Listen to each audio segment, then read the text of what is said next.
Sekiro, From Software's attempt to return to their Japanese roots with an absolute banger of a game set in a brutal war-torn Japan, led by the most handsome Japanese man I've ever seen apart from Miyazaki himself. The game is a complete masterpiece, branching out from Software's experience in the Souls format whilst still maintaining their signature flair with strategic combat and world building. Compared to their previous games such as Dark Souls 1, Dark Souls 2, Dark Souls 3, and Dark Souls 3.5, Sekiro experiments with a lot more, with a linear story and a set main character instead of a character creator, allowing the story to be a lot more easier to understand. Oh, and you can't forget the incredibly polished combat and stealth systems, probably one of the best games ever made in terms of sword-to-sword combat. And I know, because whilst you normies were going outside and getting girlfriends or whatever, I was at home studying the ways of the blade. And the stealth in this game is really solid, as sneaking around enemies, picking them off one by one like the ninja I am is very well fun. Overall, it's closest to perfection FromSoft has ever gotten apart from maybe Bloodborne. The story is compelling and I really enjoy not having to read through hundreds of item descriptions to even get any idea on what's going on. And the combat is just...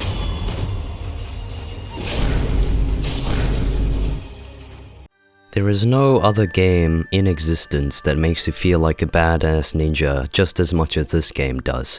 And the way the game is structured forces you to actually use your brain and just get good.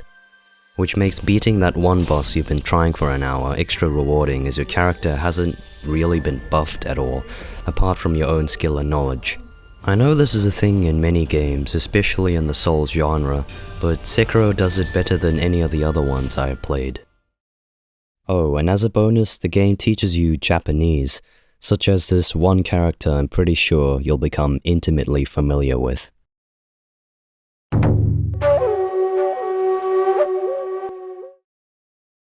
The influence of Dark Souls on this game is visible right off the bat.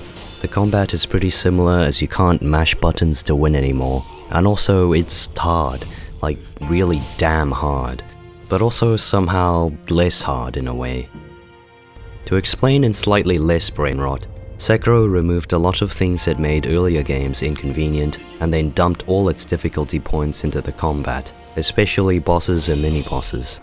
Usually in Souls games you'd only get 1 or 2 checkpoints in every area, but in Sekiro I can't walk 5 steps without running into another one of these flaming, deformed fetus looking things. While I wholeheartedly accept this change, sometimes you feel like, come on man, what's the point? Death is also made less infuriating, because the death penalties and leveling is much different to other Souls games. Dying in Sekiro only removes half your XP, and you always have another chance of negating the penalty completely. Leveling your health and damage are also done through items instead of a currency. I personally really like how this is done, because it fits really well into the style of game Sekiro is, as opposed to the more open-ended Souls character format, where you basically have to build your own guy from scratch. This also leads to less motivation to just grind to make things easier, because you naturally power up as you progress. Speaking of progress, expect it to be slowed almost to a stop at times, because Miyazaki looked at his previous games and said, "Hey, some people only broke 3 controllers and only slightly traumatized their family playing this. We need to bump up the difficulty." So Sekiro is incredibly difficult and precise. Seriously, one wrong move and your head's gonna look like Tyler 1. The sheer mastery of the game you need to simply make it through is so much that it has basically unanimously cemented itself as the hardest game From Software has ever made. And that is from Software. So this isn't your average difficulty slider, objective marker, cheese strategy kind of game. Most of the time anyway. Luckily the game also happens to be balanced really well, so each time you die you know exactly why. Again, most of the time. This is what I think Sekiro does better than all other From Software games, because I felt myself more motivated to keep trying at a boss a lot more than, say, the first Dark Souls. It is in this difficulty and the satisfaction of conquering a challenge that you actually physically couldn't before where the majority of the joy of the game lies. Realistically, nothing changed between the time you get to a boss and when you finally beat them, other than your own skills. In a From Software classic, your victory is truly your own, and it's not spoon-fed to you like a lot of other games nowadays. In other words, you need to get good, kid.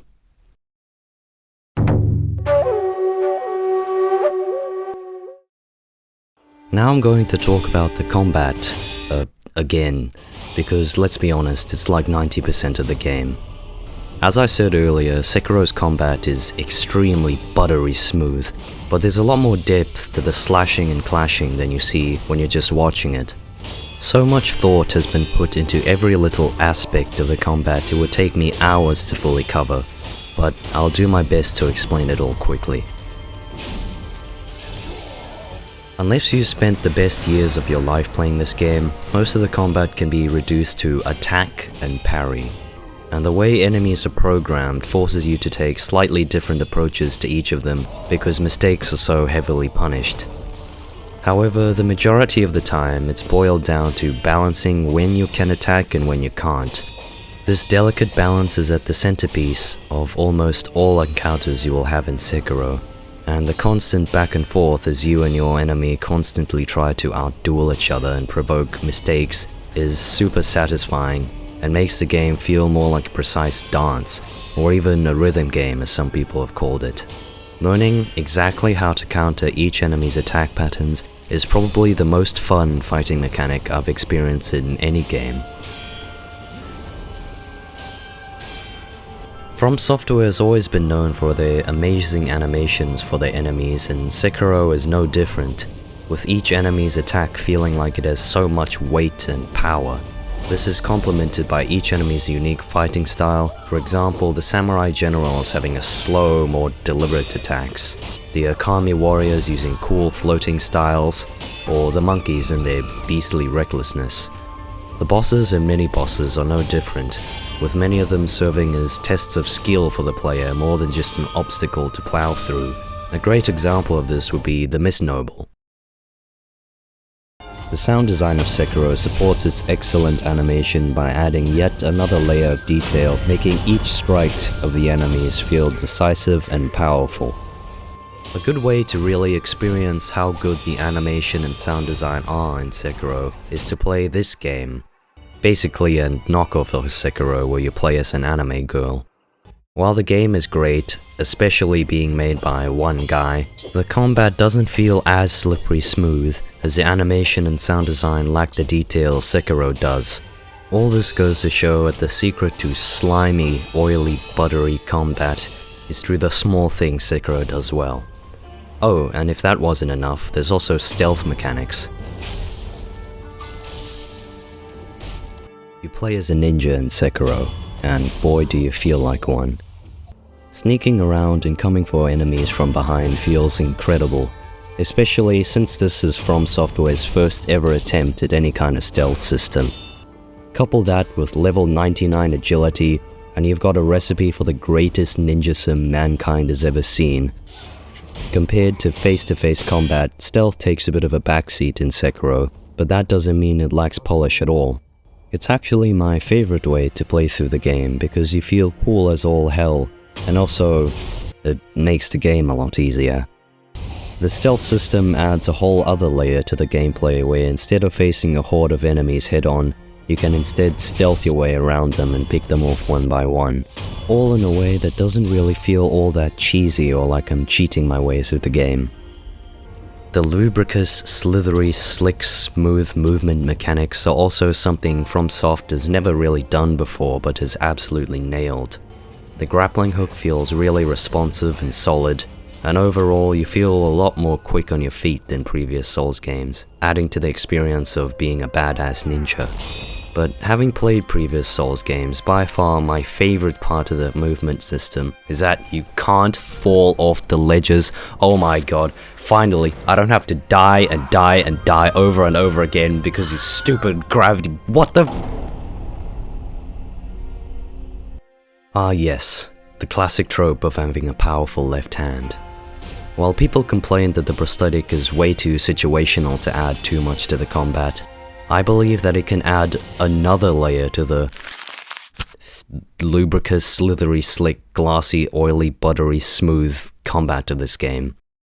Each prosthetic tool you have has different strengths and weaknesses that can shape how you tackle enemies, such as a ranged attack, the ability to break shields, and the ability to negate all damage forever, and the ranged attack.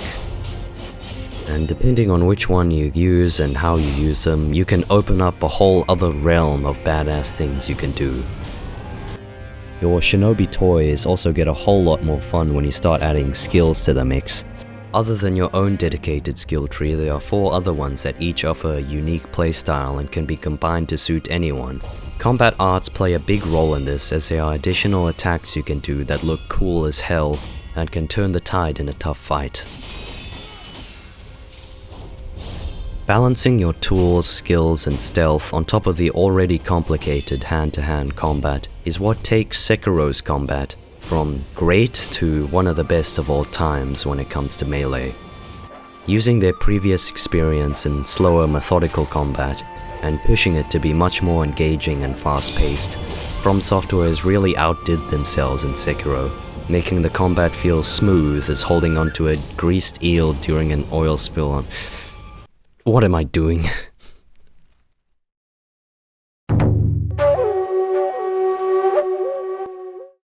It would be a sin to finish this video without mentioning Sekiro's compelling story. As I said earlier, From Software took a more straightforward approach to the story, as opposed to having it more open-ended like earlier games. Whilst this removes some of the immersiveness the older games had, it allows for a much more coherent story, likable characters, and generally more polish within the actual timeline in which the game takes place. I'm not gonna give any explicit spoilers, but the story is really excellent and has some heavy themes which are explored in a detailed and interesting way. And with that, there really isn't much else to cover. At its core, Sekiro is comparatively much simpler than the earlier From Software games. While this ultimately leads to less replayability, the initial experience is so much more polished and detailed than before. The exploration is good, the revival mechanics are cool. Yeah. I mean, Elden Ring kind of went completely back to the Souls format, but Sekiro still stands out because it's so... flawless. It doesn't have any of the jank the previous Souls games had, and it successfully explores something completely different whilst basically nailing everything. And I really hope that From Software returns to this kind of format. After Bloodborne Remastered, of course.